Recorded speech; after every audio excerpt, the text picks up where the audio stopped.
How are things at the office there? They're good. Yeah? They're good. Guys Yeah. all gearing up for the summer?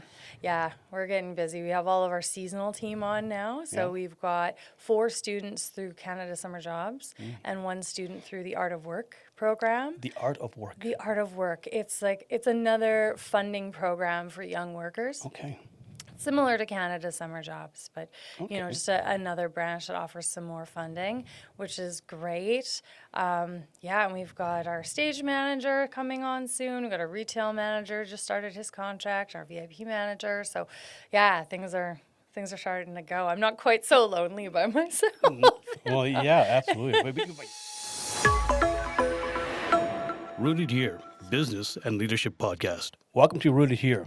I'm your host, Dran Chetty, and today's guest is Shannon Josdal, Executive Director of the Saskatchewan Jazz Festival. Hi, Shannon. Hello. How you doing? I'm doing good. How about you? Good. Great that you can come in. Yeah, I'm very happy to be here. Okay, let's get right to it. Can you tell us a little bit about your path to becoming the director of the Saskatchewan Jazz Festival? Yeah, Yeah. it's a long and winding road. So, Okay, let's get into it. Yeah, I'm Winding from road. I'm from Regina originally, and I've been involved in music since I was 3 years old. Wow. Yeah, I got signed up for a children's choir at the age of 3. Okay. And just from there, I did nothing but music. For most of my childhood, I played flute, piano, piccolo, bass guitar, stand-up bass. Piccolo. Yeah. I didn't hear that one. Piccolo. Piccolo, it's Yeah. like the mini flute. version of flute. Yeah, Yeah, yeah. like flutes, most people don't know. Like there's piccolo, there's flute, there's tenor or alto flutes, and then there's bass flutes as well. Bass flutes are so big that they like candy cane around. So like there's I didn't know that. Okay. Oh yeah. Okay, so with the piccolo, is it like what, 4 notes, 5 notes? Oh no, it's got the full the it- same keys as a tiny? flute. Yeah, and it's bumped up an octave.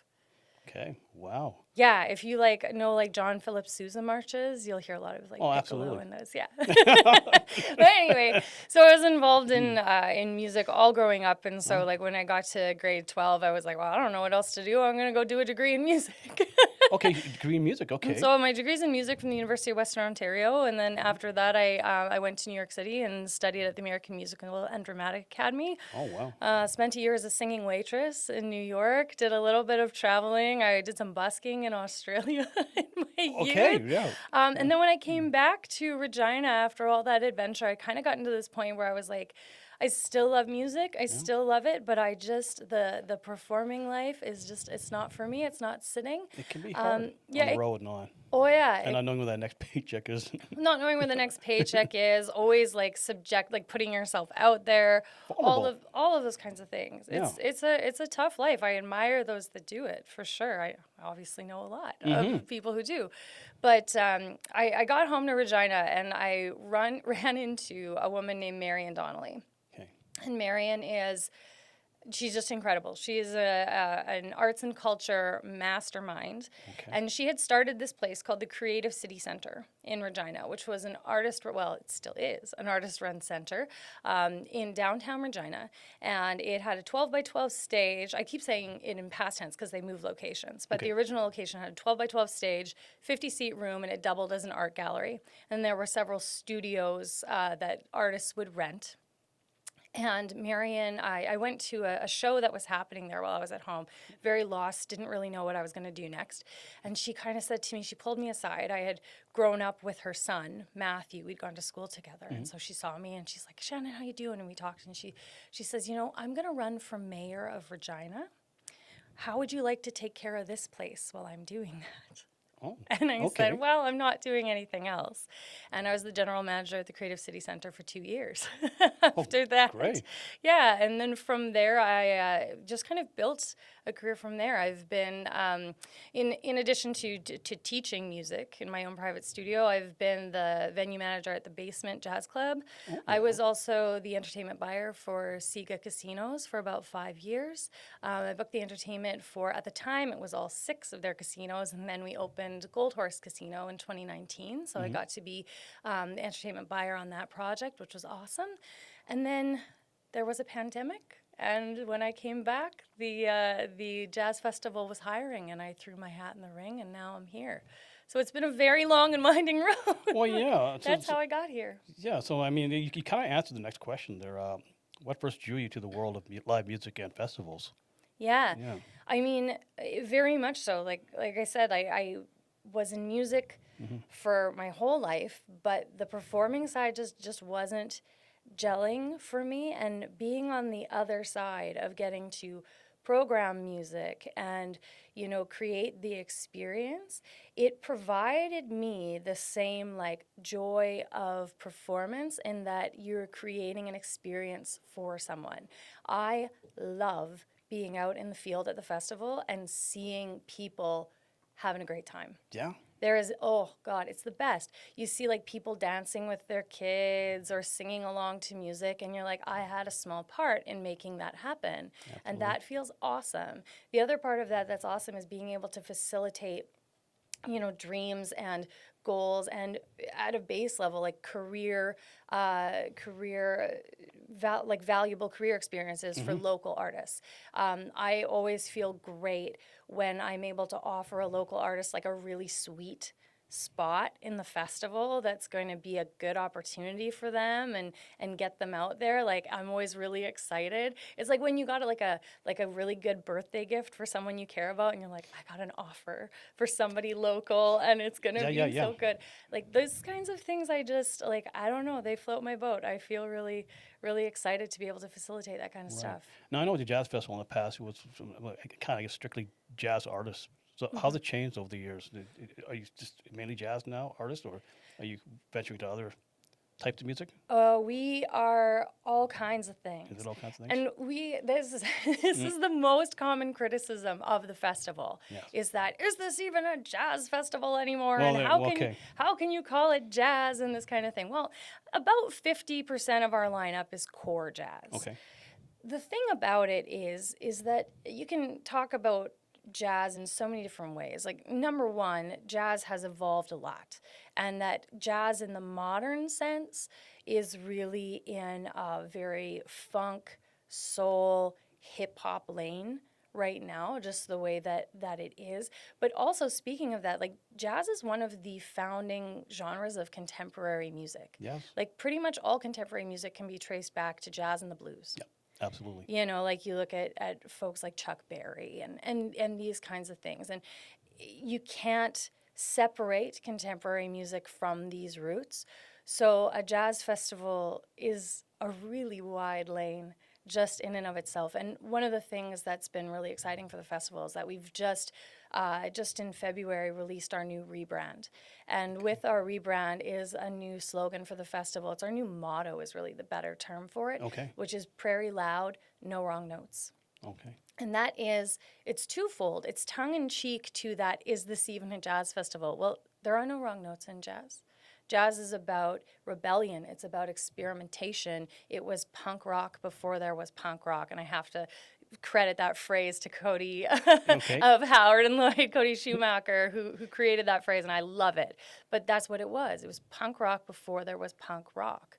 And it is all about stepping outside the lines and being willing to do that. And then the other side of that phrase is that when there's no wrong notes, there's no wrong way to be. There's no wrong way to be as an artist. There's no wrong way to be as a patron or an audience member. Like, this is for the community. It's for everyone. And so to get in that lane of like truly trying to pick apart jazz and say like, this is jazz and this is not, and this belongs here and this is not, it's a waste of time to me. Interesting. We're trying to build something for the community. We're trying to build something that honors the past, that is exciting for the future, that creates opportunity for local artists, that creates opportunity for local businesses, that drives economic investment. We're about an $8 million annual economic driver into the local community. So to sit there and focus on, is this jazz enough? Exactly. Would you say jazz is like one of the most purest form of music or creativity? It's It's a base. It's a license for creativity. Yeah. It is a license for creativity. It's just like when you look at everything that's come from jazz, when you look at, like we say, funk, soul, R&B, rap, pop, you rock know, and roll and all that rock stuff. and roll, It- you know, at the I base mean, levels. There's no most people, Beatles. yeah, most with people the- say, oh, it goes like blues, but you're right, it goes back farther than that. Jazz, the blues, and the Yeah. evolution of music. Absolutely. It's Yeah, the I'm a evolution of rock guy, music. so hey, I love a rock You're music. a rock I'm a guy. rock You're guy, wel- but I you're can welcome appreciate the too. jazz though. I can appreciate that. You're welcome. You're Yeah. welcome too. And we've got some rock music in the festival as well. Absolutely. How has being rooted in Saskatoon shaped your leadership style? Oh, Or do you have a leadership style? I do have a leadership Okay. style. Let's I get think into it. it's a I'm a big, we'll probably talk about it more, but I'm a big believer in results-based work. Results-based work. Results-based Okay. work. Basically that like when I'm working with staff and I'm working with a team, we're paying for a result. We're not paying for minutes on a clock. And I'm very, I'm very rooted in community in terms of my leadership. I'm very rooted in personal relationships and in empathy in my relationships. And I think that that is a really Saskatchewanian basis. It is. That like I have a very hard time, separating the people that I work with and the volunteers we work with in my mind from like my neighbors. Like that's, and I think that's a Saskatchewanian thing. And also that like the work that we do, I can never intrinsically take the festival away from its community roots, and that it is for the people. It is not about an artistic agenda, and it's, not necessarily about, like black and white numbers agenda. It's about a community impact agenda, and I think that that's a Saskatchewanian thing. I grew up in Regina. I grew up raised by Rider fans. I remember seeing my dad on Rough Rider telethons answering really? the phones Oh, okay. to Okay. raise money for the Rough Riders. All right. I mean, like this is the kind of province that we are. We wear our values on our sleeves. We do. Yeah. Absolutely. That's a great answer. Was there a defining moment when you knew this was the work you wanted to do? I don't know that there was so much a defining moment as so much of that it just kind of clicked and was right. Because like I said, like growing up, like music was everything. Yeah, It was everywhere. everything that I was doing. Yeah, I had spares in my schedule in high school to go practice. Okay. Like that's like literally what it was, because otherwise, like between orchestra practice and choir rehearsal, like I had choir rehearsals at 7 a.m. I had like jazz choir at 7 a.m., concert choir at noon, lessons after school. Like if I didn't take spares in my schedule, when was I practicing? And so like that was always my life, but then you get to performing and you're like, this is just not for me. And so when I got to the other side, it was like suddenly that feeling of this is not for me was gone. Okay. And it was just this like, I find that I have a joy in, and I feel very fortunate to have a career in the music industry in a field that I love so much, and particularly to have a career in the music industry here in Saskatchewan. That's something that's like a big, important thing for me to push forward is the Saskatchewan music industry. There's so many people that think if they want to be a successful musician or a successful industry person or anything in the music industry, that means Toronto, Vancouver, or the United States. And that's so much not the case. And so I feel very comfortable and fulfilled and happy doing those things. And so I think it was just like that feeling as a whole. No, yeah, absolutely. How do you balance artistic vision with financial sustainability? So that's like asking someone in my field, what is the meaning of life? And I know you have the answer. It's like, it's something that you're always working on, right? Oh, It's yeah, it's absolutely. never like, so for the 2026 season, we wrote 11 budgets for Okay. 2026. I shout out to Greg Keller, who's the audit and finance chair on our Okay. board of directors. I would write a budget and Greg was like, listen, I'm not trying to make your life hard, but what if this happened? And we would write another budget. Oh, wow, And okay. it got to 11 different budgets because this is a hard industry. And it is a hard thing to balance that, for us, we're a registered charity. We have a mission, we have a mandate. We're here to provide musical experiences for the people of Saskatchewan to connect with jazz and related genres. And we also have to balance the financial reality of that. Yeah. And so that's very, very difficult, and something that definitely keeps us up at night. And I know that we are no different than any other not-for-profit arts agency Absolutely. in this community. It's a hard economy that we're in, that we currently work through. I think one of the ways that I deal with it is to take artistic vision, like take that word out of it and replace it with audience engagement. Because one of the things that happens in our field is when you look at a budget line for a festival like this, so many of the costs are fixed. Like a stage costs what it costs, Yeah. and sound equipment costs what it costs. Like and you can't go without these things. Like fencing, fixed cost, must have. The budget line that's easiest to cut is the artistic budget line. And so, but then if we cut that, what are we even doing? Exactly. So it is really looking at audience engagement, audience connection, because I think artistic vision, sometimes we, especially as like artistic individuals on the executive direction side, it starts to get a little bit of you in there. And I think as I get older and I let go of some of like the youthful idealism, you start thinking And more. you hate to do that, no? Yeah. Yeah, absolutely. You hate to do it, but it also sometimes it situation, like it widens your perspective, and you start focusing more on like, what is the audience gonna connect with? Like, what are people like? What do they want to see? Like, even if you're booking like a discovery slot, like who is going to be the discovery artist that people are going to be like, yeah, let me get that into my So like record usually connection. like a new band from like a local act or something? Yeah. Discovery, okay. Yeah, like a discovery slot would be someone that's like, that you're like, I know my market doesn't know this. Okay. Right? Like you've got people who are like your hard ticket draws, and these are the folks like on this lineup this year, those are like the Modest Mouse. Modest Mouth. Modest Mouse. Modest Mouse. Yeah, playing this year. Okay. That you're like, yeah, every millennial knows this band. Oh, okay. So if I'm hip, I gotta know these guys? You got to know these guys. Okay. You got to All know right. these guys. Like everyone has a memory of being at a party listening to Float On. Like that's a hard ticket draw. We know we're going to put them on the stage and people are going to come for that. But a discovery slot is someone that you're like, nobody knows who these people are.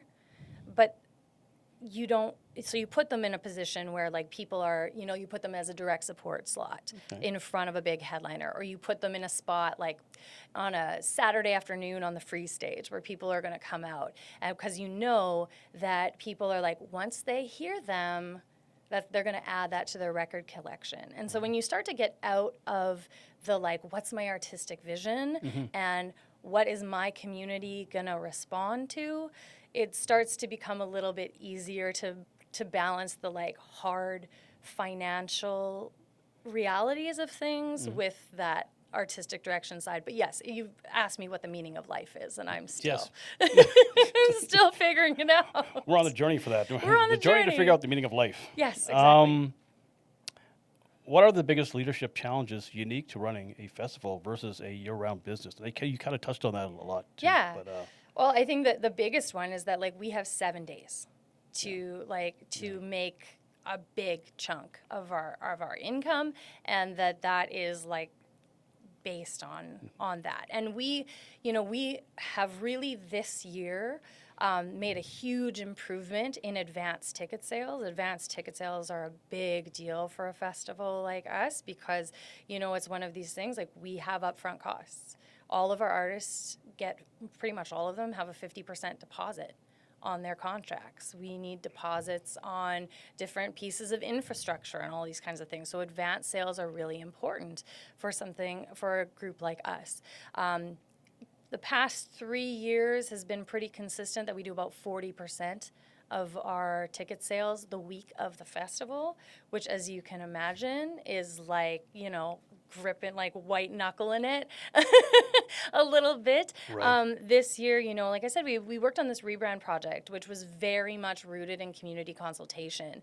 And one of the things that we took from that rebrand project and that survey was changing our ticketing style. And we introduced tiers to our tickets this year, where you could get discounted tickets by buying early and getting into one of the earlier purchasing tiers. And that has made the community really responded to that. People liked that. People were excited to do that and saw the value in it. And that's made a big difference for us for early purchasing. And so I would say that those are the biggest differences. We have such a limited window, and we have to be able to capitalize, and we have to be able to incentivize buying patterns to where we need them to be. Right. Okay. How do you build and retain a strong team in a seasonal, high-pressure environment? Sense of humor. Sense of humor. Okay. Sense of humor. No, the seasonal team is something that's really critical to us. So I'm the only full-time staff member of the festival. We Okay. have one part-time staff member and 2 year-round contractors that work for the festival, and everyone else is seasonal. So number one, when we find a good seasonal hire, we treat them like gold. Right. Because Absolutely. Yep. we want them to stay with us for a long time. We access the Canada Summer Jobs Program, as well as Art of Work, and we, really try and look for people who have, one of the things we look for is customer service experience. Like if I see serving on your resume, applying for a seasonal position, like serving in a restaurant, you're getting an interview. Okay. Because these are people who have dealt with a wide cross-section of the public, which is something that we deal with. They've been on their feet a lot. They understand how to say, no, we don't have apple pie. I can't make apple Exactly. pie appear out of Exactly. the sky. Like, no, we don't. Can I offer you something else? And tend to be really, really gracious with it. So yeah, we look for. We look for customer service experience. We look for resilience. We're outside on our feet a lot. And good sense of humor. I'm actually not kidding when I say that. We look for people with a good sense of humor because this is a very unpredictable field. And so we got to look for people that are going to see the humor, that are going to see the joy in things, and are going to be able to work well with a positive attitude with all of our Right. patrons, all of our 450 volunteers that we bring on every year. That's really Is the it that things we many? look for. Really? Oh yeah. Wow. We have a huge volunteer team. It's one of the largest volunteer teams in the province, and we could not get by without them. They're incredible. What roles does the festival play in shaping Saskatoon's cultural identity? Yeah, I think the festival, one of the things that we do is a lot of firsts. We talked earlier about discovery slots.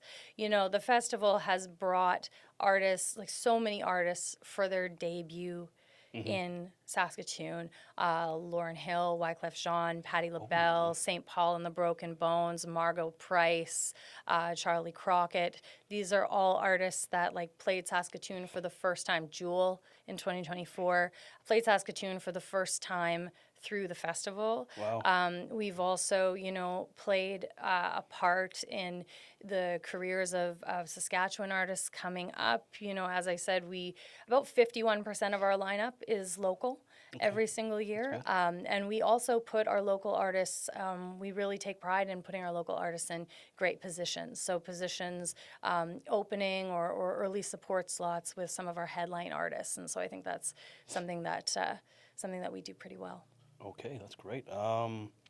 What does Rooted Here mean to you in the context of this festival this year? Oh yeah, we like I said earlier, our new motto is Prairie Loud, No Wrong Notes. We talked about the no wrong notes part, but the Prairie Loud part is the fact that we are first and foremost a Saskatchewan festival. We're not pretending to be anybody else. We don't want to pretend to be Toronto or Montreal.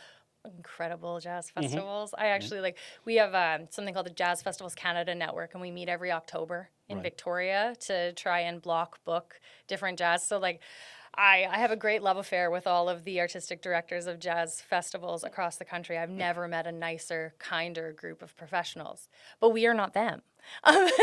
We are not Absolutely. them. We are uniquely Saskatchewanian. Okay. We see things a different way, and there are different artists that our people connect with, and there's different things that people want to see. I think people in Saskatchewan value like local business. Not that other places don't, but just to a next level. Like Right. they value it so much. It's one of those things that like I love about Saskatoon is it's big enough to have great stuff, but not so big that any of it gets lost. And so you get so many people out there like, oh, I love that food truck. My neighbor's brother owns that food truck. Right, You know, right. that kind of thing. And I think that that's really, you know, where the festival's at. And we never want to lose that. The live events industry has faced major disruptions in recent years. How do you navigate these challenges? I know you mentioned COVID and stuff like that. And I'm not sure how that really affected. I mean, you shut down festivals and all that stuff. And Oh yeah. Yeah. I mean, COVID. You know, it's funny. I during COVID because I had been the entertainment buyer for SIGA up until that point, Yes. and it just kind of so happened that I ended up in like double limbo because it was COVID, but I was also pregnant with my first child, so I was in double limbo Wow. in terms of like what's going to happen next. And you know, myself and a lot of colleagues were like, are we ever going to work in this field again? I actually took like a bunch of science classes online during the Really? pandemic. Science classes? Like what kind of classes? I took like Specifically. stats and biology and physics and Just chemistry. cover a bit, just backup plan, right? Yeah, well, exactly. It was like, is there something else I could be interested in? Is there something else I could be doing? Okay. Because like, is this coming back? I was like, I really like stats. I was like, maybe I could like do the stats of pandemics if this is the new reality. Yeah. The That would be crazy scary, thoughts. Like, you know, oh yeah. Potential being, I guess, your career or your, no, your passion being rubbed out as far as a job option. It was very scary, and like in some ways it was hard to articulate because my husband is in the medical field, as is my sister, and so Oh, like okay. you're like having these like existential thoughts, but you're also like, don't say it out loud. They got it way worse, you know. Yeah, I suppose so. Yes. So yeah, but it was a challenge. But anyway, back to the question. Sorry, I talk in circles. No. Go ahead. No, Yeah. absolutely. But really, like, there was the COVID-19 challenge. And when I started with the festival, I was hired in December of 2021 and really got into the office in January of 2022. And so Okay. it was like we still didn't know what the 2022 festival was going to look like and necessarily what restrictions were going to look like. So that was a challenge. I know, like, for us, we've moved out of the Bez Bureau. We've changed title sponsors. There's been a lot of change. And I think the thing for me is I call it turning forced change into purposeful evolution. Okay. So it's like when a change is forced upon you, like when you see the industry turmoil that we currently have, when these things happen to you and you don't have a choice but to deal with it, you have to think of like, how can I make this purposeful? How can I achieve other goals that we have as an organization? Like when we, you know, had to leave the Bez Bureau, which was not something that was in our plan at the time, and we moved to Victoria Park. Oh, okay. Yeah, it was about thinking about like what else could we achieve, and we knew that we'd wanted to achieve, you know, an improved level of food and bar service, and being in a new space, being in a larger park and having more control over that was an opportunity to improve it. So that's always how I look at it, is if you're being forced to change, if you're being forced to adapt to an industry circumstance, how can you turn it into purposeful evolution and address things that you've wanted to address going forward? Right. Okay. Yeah. Absolutely. What innovations or changes have you introduced that are particularly that you are particularly proud of? Yeah. Changes. To be honest, I'm most proud of our rebrand project that Rebrand we've project? released, just this past year. That was led by Howard and Lloyd, who are a local firm Okay. in Saskatoon, specifically by Travis Lowe and Cody Schumacher. And I'm very, very proud of that. So SaskTel, they're still our free program sponsor. We have a great relationship with SaskTel, but they have been our title sponsor for 28 years. It's a long time. It was a long time. Wow, for any sponsor. Exactly. It's like most people, like, they're like, oh, SaskTel left. And I was like, they were a title sponsor for 28 years. And Yeah. people go, Oh, okay. Yeah. Well, Yeah. it was time, and there are other initiatives that they wanted to put their focus on, very worthwhile initiatives. Right. And so we are transitioning title sponsors. We've got a new title sponsor this year from TD, who we're super excited to welcome. But with that transition, there was, roughly $150,000 worth of infrastructure that all needed to be rebranded. And so Yeah. it comes back to what I was saying before about forced change into purposeful evolution. We really decided that we don't want to just slap a new logo on there. We want to take this as an opportunity to get introspective, to get some valuable community consultation and understand how the community sees us, how our funders see us, how artists see us, and how we can respond to that in a meaningful way. So we did a full province-wide survey. Our goal was to get 500 responses. We ended up with almost 1,400. Wow. Yes, That's that great. was so exciting. Congratulations. Yeah, and the average response time was 14 minutes on that survey. wow. Which, if you think about the last time you spent, like you did an online survey, Yeah. you're just like, click, click, click, click, Yeah, yeah. get through so I can get the gift card. Yeah, exactly. Exactly. I've been there. Yeah, we have all been there. But, we had that. We had 3 different focus groups with different community leaders and artists and scene builders to talk about the festival. And from that, that's where the rebrand came from. Nobody who touched this rebrand is from outside of Saskatchewan.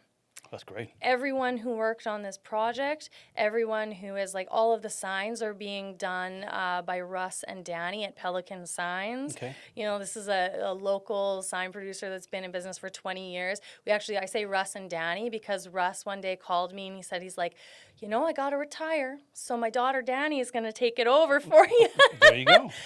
So it's all locally done. And since we've released that rebrand, the reaction has been so positive. And we gained so much insight, not only into the brand that we're putting forward, but into operational elements. I mentioned earlier the tier system that we've introduced. It gave us so much insight into the actual model of the festival, which artists we were booking, and I really feel like the community has responded and ticket sales are up this year.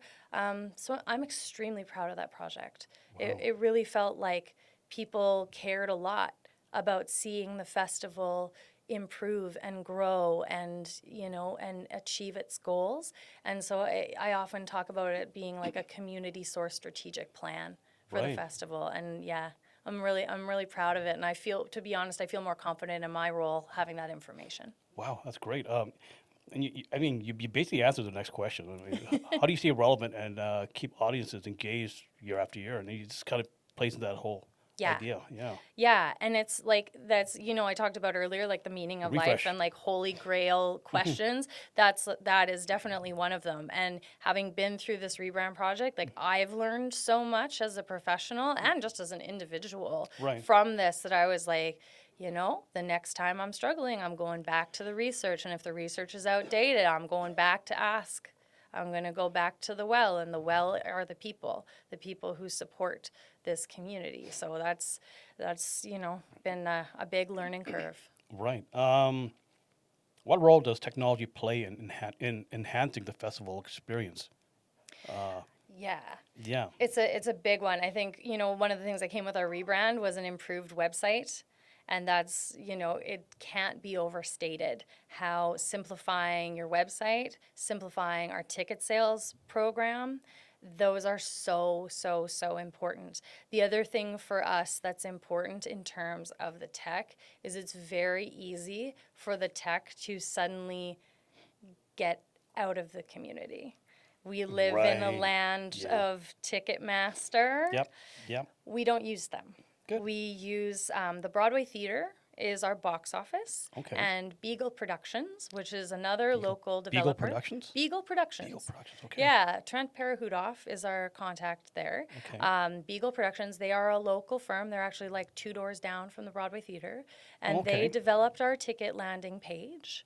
Oh, wow. And they work with us to develop it and continue to, make it better and all of these kinds of things. So, tech is a really easy place for things to, leave the community. And so it's been important for us to keep it there. It's one thing, like, people don't like service fees. I don't blame them. Ticketmaster don't. has ruined this. Ticketmaster has ruined this for everyone in the business. I know. But it's one of those things that, like, when people email me and they're like, I'm frustrated about the service fees, I'll explain to them, it's like, I understand your concern. Let me tell you what the service fee covers. The service fee is split into thirds. The first goes to the Broadway Theater to cover their staffing costs for the people who operate the box office. All right. The second goes to Beagle Productions, who build the page right here. And the third goes to Square Payment Solutions, which is a Canadian point of sale company. Well, that's great. If you're able to break it down, explain it to your customers that way. A lot of companies don't do that. Break it down that way, where that money is going, what's it supporting. And if it's staying within the community, then, hey, I have no problem paying that service fee then. Yeah. It's going back to being invested back into the community. Exactly. Yeah. Exactly. That's how we pay for these local people who are helping build these things. Right. How do you curate a lineup that balances big names with emerging talent? And we kind of talked about it earlier. So is that difficult? Or?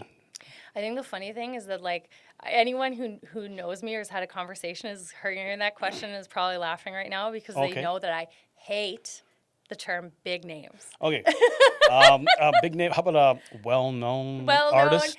Well, and the thing, so here's the thing about big names. The reason, Commercially viable. I don't know. yeah, so the thing about big names that I don't like is that, like, when you get, like, super fixated on big names, number one, that doesn't mean the same thing to everyone. There is no firm, unless you're talking about Taylor Swift, in which case, that's a different level, yeah. is a whole other level. Yeah. But there is no firm definition of big name. I could name someone that's a big name for me. Like, I just said Modest Mouse, and you were like, who? I guess I got to look into these guys, right? And that's the way music is. That's not you not knowing. That's your frame of reference is different than mine. That's true. Right? And so, like, big names mean something different to everyone. This is not a recognized category. This is not, dairy, grains, meat, veg. Now, like you did mention one artist before that I've heard of. Don't listen to her music, but Jewel. So something like that, the name recognition. It's like, oh yeah, Jewel. Okay, I've heard of that. And name recognition is definitely, like, that's something that we look for. It's like, do people know who that is? Yeah. Do people know their songs? Like, what's being played on radio? But the other thing about big names is that big names doesn't guarantee anything. That's the other thing that's misunderstood. Okay. Like right now, if you're listening to the news or seeing social media, there's something going on right now that they're calling blue dot fever. What is this? Yeah, blue dot. I'm too old for this. What is that? Yeah, so blue dot fever, the name comes from, like, when you look at a seating map on Ticketmaster and all the blue dots are available seats. Oh, okay. So blue dot fever is we're seeing artists like Meghan Trainor, Post Malone, who have in quick succession been canceling tours due to low sales. And it's, there's a lot of reasons for it. Some of these reasons being that, like, the prices are exorbitant.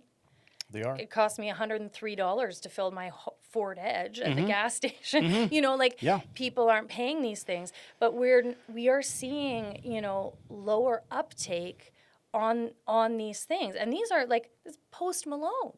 Like, like you talk about Taylor Swift, he's on the record with Taylor Swift. He has huge hits. And yet he's canceling tours because of blue dot fever. Famously, Prince canceled a show, and I don't know names much bigger than Prince. Yeah. Canceled a show in Saskatchewan due to low ticket sales.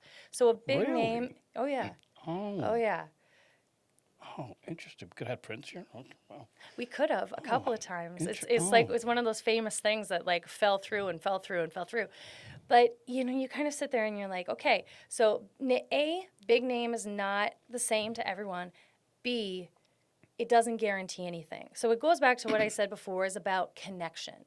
It's like, who is the audience going to connect with? Who does the audience feel is worth their $80?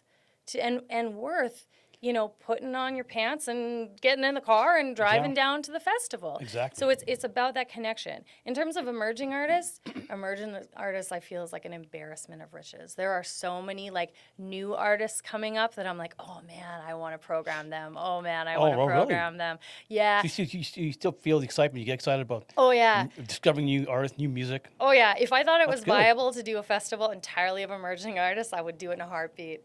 I would do it in a heartbeat. There are so many exciting people. And it's another thing that's like a problem in our industry right now is that we're seeing the other pattern that's happening, as well as Blue Dot Fever, is we're seeing the middle, like the middle of the music industry drop out. So we're seeing like people super willing to drop $10 cover to see their friend's band at the bar. And you're seeing people willing to save up and save up and save up and drop $5,000 to fly to the Eras tour.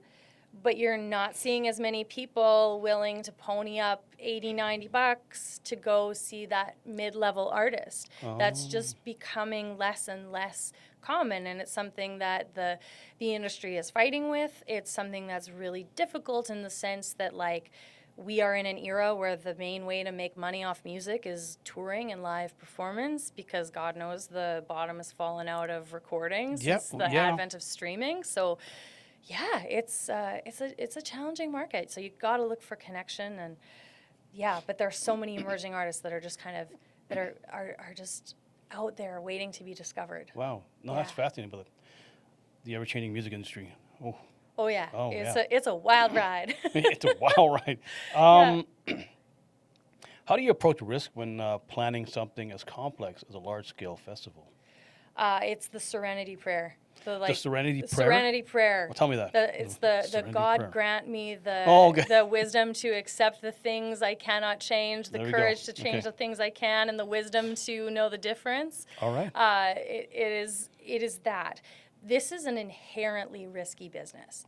And there are so many people who I've dealt with who don't understand that at all, who think that it's going to be a matter of like, I'm going to put it on this perfect spreadsheet and exactly what's on the spreadsheet will happen. Yeah. And then it rains. Yeah. I was thinking about that earlier when we were talking about the festival and changes and adversity and COVID. I'm thinking, well, something like you said, you only have 7 days to recoup your investment to support the next year. Mm-hmm.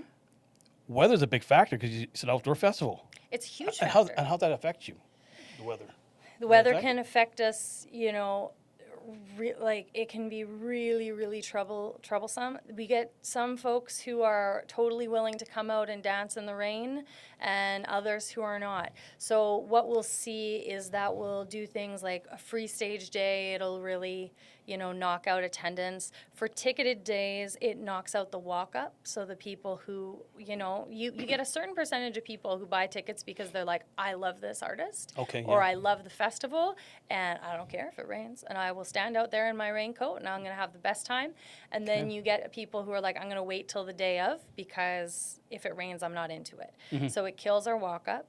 And that's only, like, we run rain or shine. That's only talking about rain. Mm-hmm. If we have lightning, if we have wind over 90 kilometers an hour, if we have, the torrential rain, like last year we had one night we had to call it because the field flooded.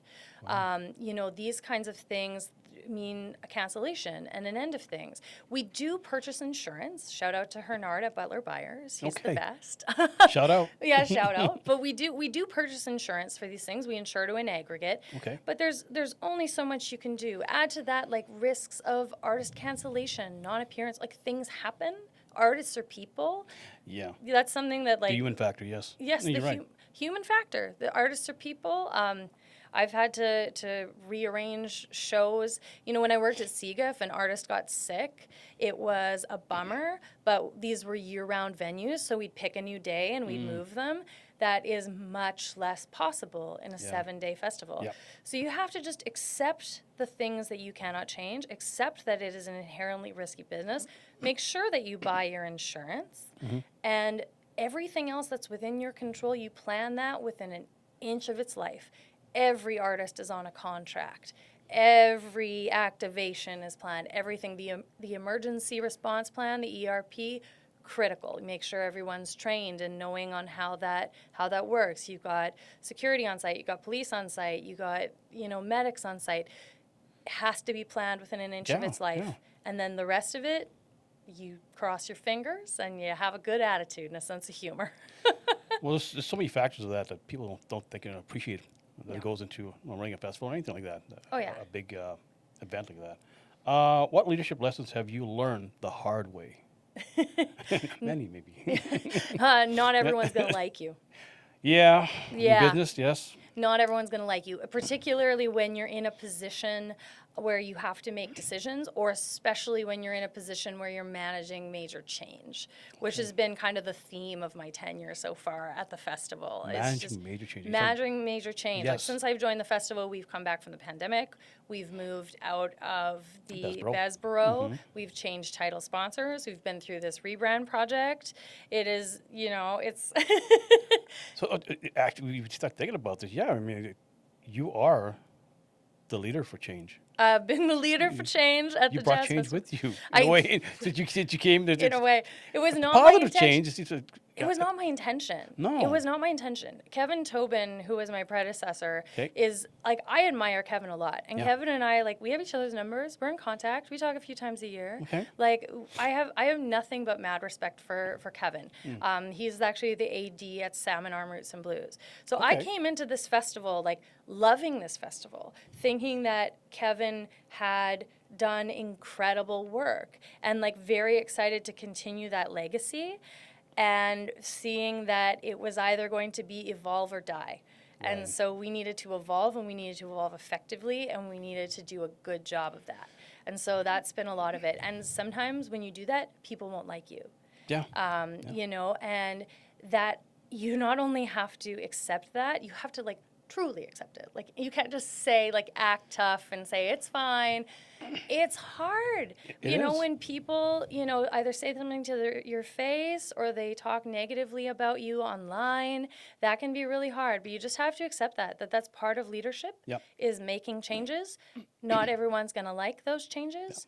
My husband and I, we try and make jokes out of it. Sometimes there was a fellow on Reddit who said, get that girl out of there and bring back Brian Tobin. Oh, okay. And as I just Wow, that's mentioned, okay. oh yeah, I know. Yeah.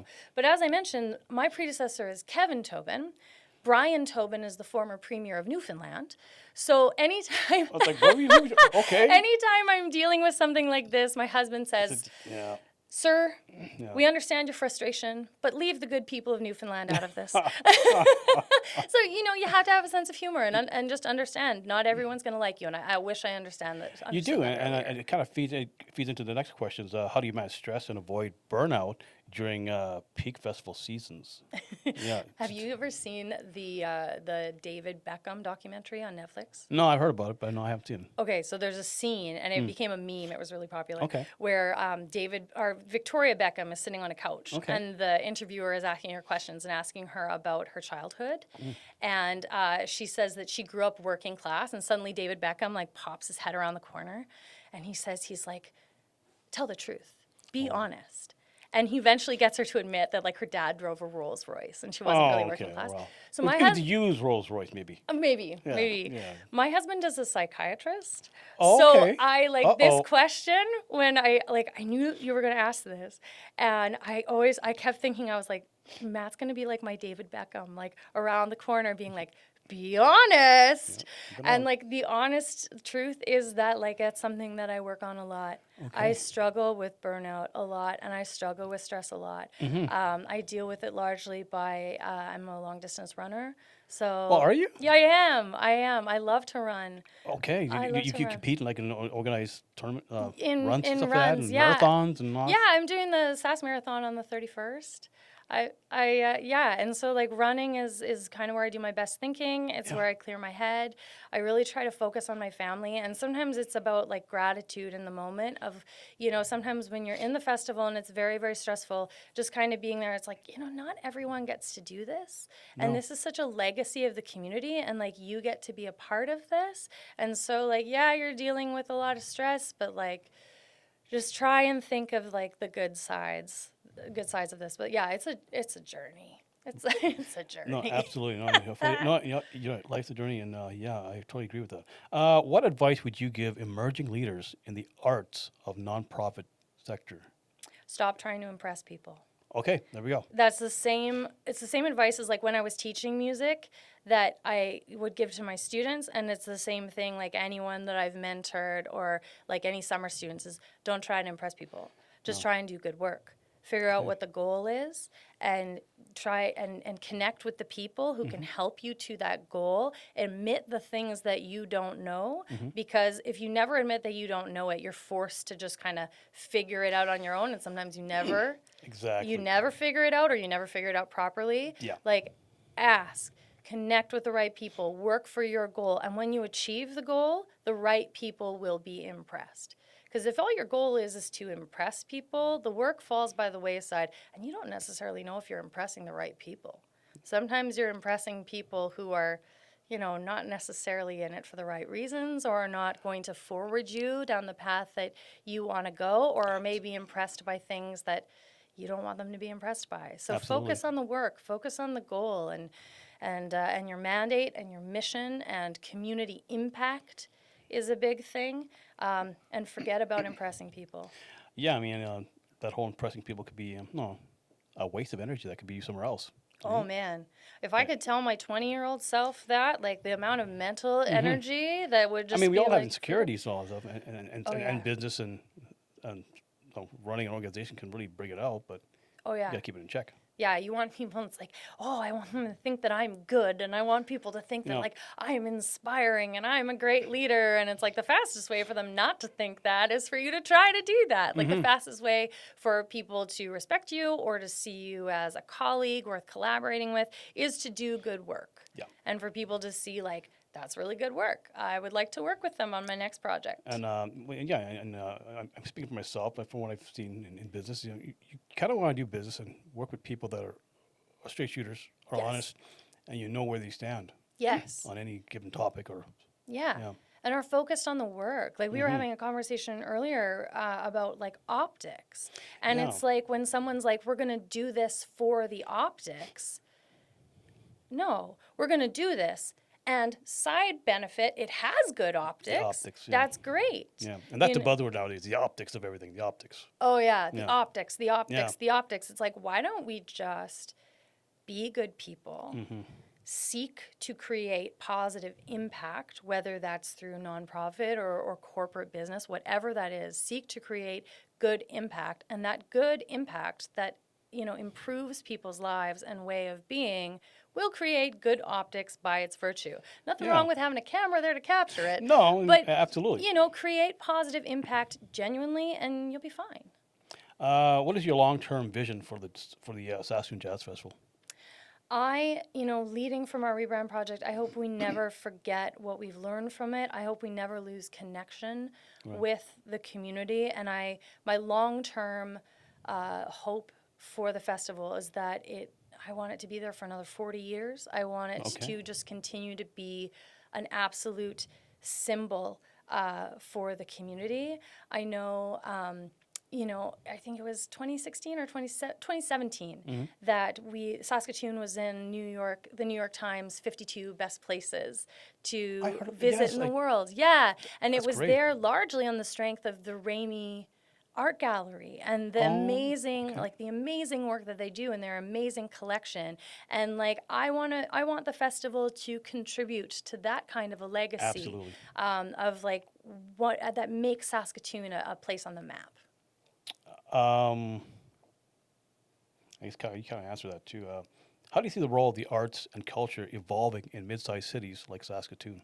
Absolutely. Well, it goes back to that, like it was the Ramey that got us on there. That's what people take note of. That's what people get excited about when they go places. And I talked about earlier that I run long distance, and I was actually running a marathon in Phoenix, Arizona. Oh wow! And you wear a chip on your number, and so when you hit the preliminary mat before the finish line, your information gets the computer gods send your information up to the announcer, and so the announcer gets like who you are and where you're from. And so as I'm about to cross the finish line, the announcer goes, and here we have Shannon Josdal coming to us here from Saskatoon, Saskatchewan, a city that just got added to the New York Times 52 places to visit around the world. Oh wow! I have no idea what why, but and of course he added that, and I'm like, because we have an amazing cultural man. scene. Like, Well, that's an you know, American thing. But anyway, that's an American thing. yeah, yeah. But that's an American thing. Mm-hmm. But the fact that like that got added to like my introduction crossing that finish line at that event was like, What a pepe. yeah, like this is great. that's really cool. And so like that's the power of arts and culture, that like that announcer didn't know me. No, I am not I'm a hardworking runner, but I am not a runner of note. You're not going to see me in Canadian Running Magazine, but he saw where I was from and suddenly had something to say to the crowd because of that cultural impact. Well, that's great. This next question, you might want to think about it a little bit. I don't know if you have an answer for it, but what opportunities do you see for growth and expansion in the next coming years? I don't necessarily see like growth and expansion so much as targeting. I feel like this year, and again, it comes from all the research work that we did, we've really like honed in our offerings. Like I feel like we've got like the right length of festival, we got the right amount of shows, we're like targeting the right demographics. And so like as we continue to work on this, I want to see us get more specific and more, I feel like we've got a great balance this year of known artists, but also that little bit of like left of center quirkiness that people want to see from the jazz festival. Okay.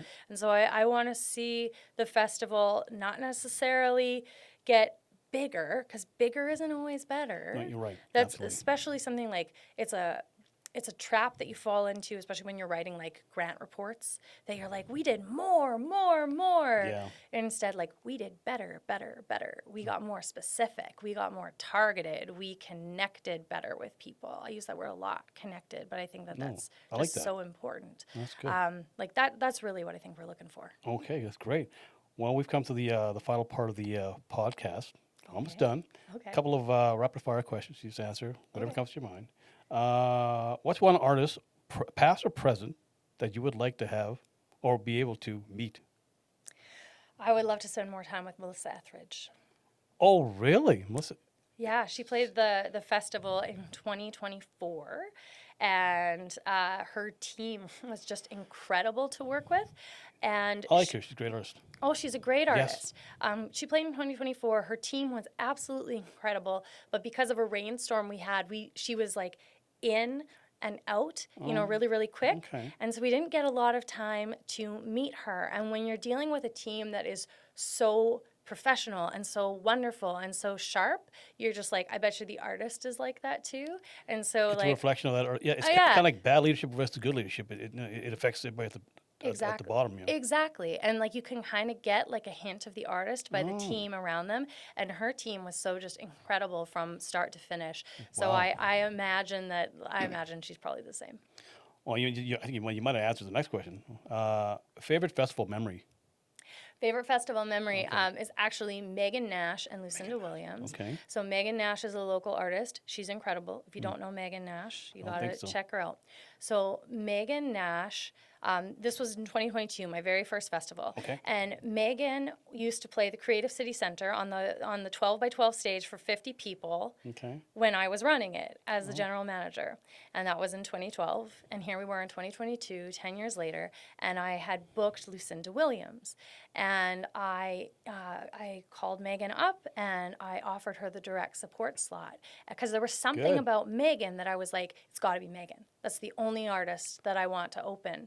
And she's like, you're kidding. And I was like, I'm not. And she's like, I played Lucinda Williams records in my car, or CDs in my car till they wore out. Oh, wow. And so then this day came, and there's somebody who's developed her career at the same time I've developed my career, and we're standing there, and Megan's finished an incredible set, and Lucinda's on stage, and she looks at me and she's like, you booked a legend. And I look at her and I'm like, you just opened for a legend. And it was just this very cool moment of being with someone who had developed their career at the same time and being like, wow, look at like, remember that 12 by 12 stage? And like, look at where we are right now. Like, this is really cool. That's really nice. It's really cool. And we got to do it in Saskatchewan. You know what's cool? At home. It's always cool when you're in a situation or a position where you can affect change for someone else and do something nice for someone else and help them. up in their career or whatever. Oh, absolutely. And like I say, if you haven't heard Megan Nash, you gotta hear Megan Nash. She is just like, we should be so proud that she came from this province. Wow. Okay, you're gonna have to provide me a little list of people to listen to, and I'll check out these artists here. Oh yeah, Yeah. absolutely. Okay, next one. One word you'd use to describe the Saskatchewan Jazz Festival. One word. The Saskatchewan Jazz Festival? Oh, the Saskatchewan Jazz Festival. Sorry. Exciting. Exciting. I can see. Yeah. Yeah. What does success look like to you right now?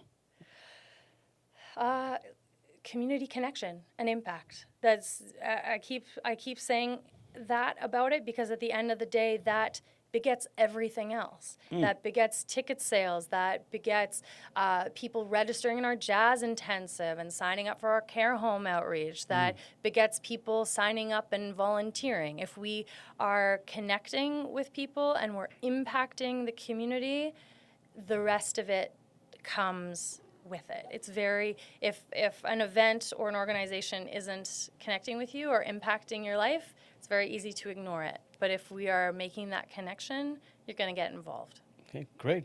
Great answer. Couldn't do better myself. Well, thank you, Shannon, for coming down Yeah, thank on you the for Rooted Here having me. podcast. And looking forward to talking to you again. Yes, absolutely. Okay. Rooted Here, Business and Leadership Podcast.